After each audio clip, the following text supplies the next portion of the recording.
මගේ නහයට මොකද වුනේ ඉසුරු ගැහුවද? ඇයි ප්ලාස්ටරයක් ගහන් හිටියේ? මේ හැම ප්‍රශ්නෙටම මම අද උත්තර දෙනවා. මුල්වරට දේශානි රටටම හෙළි කරයි.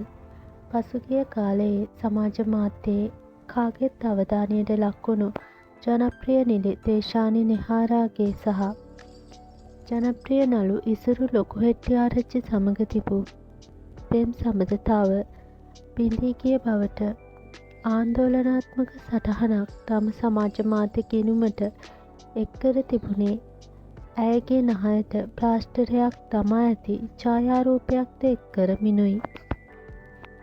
මේ හේතුවෙන් බොහෝ දෙනා අතර මේ ගැන කුතුහලයක් ඇති වුණා. ඉන් ඇතැම් අය පවසා තිබුණේ දේශානිගේ පෙම්වතා වූ ඉසුරු ඇයට පහර දී ඇති බවයි.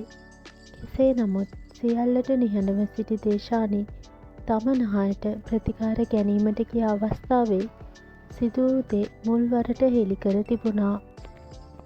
රටම දන්නවා මගේ නහයට පොඩි තුවාලයක් වුණා කියලා. නහය කැඩිලා නෑ, ඇත්තටම මම වැටුණා. ඒකේ තුවාල කැලල තවම තියෙනවා.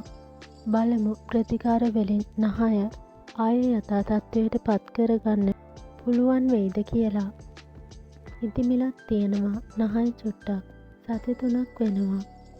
තවම අඩු වුණෙත් නැහැ යනුවෙන් දේශානි මුල්වරට තමන්ට සිදු වූ කනගාටුදායක සිදුවීම රටටම හෙළි කර තිබුණා.